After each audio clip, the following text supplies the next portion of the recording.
Nandyal national PG కళాశాలలో జిల్లా రజక సంఘం ఆధ్వర్యంలో సమావేశం నిర్వహించారు.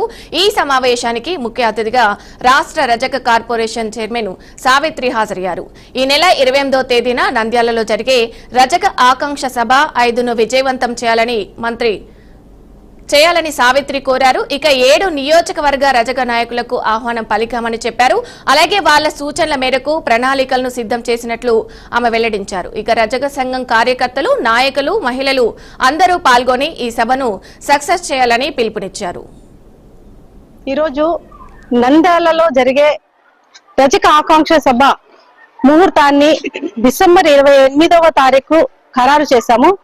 దీన్ని అనుసంధానం చేసుకుంటూ నంద్యాల జిల్లాకు సంబంధించి 7 అసెంబ్లీ నాయకులకు, రజక సోదరులకు ఈ రోజు ఆహ్వానం పలికాము.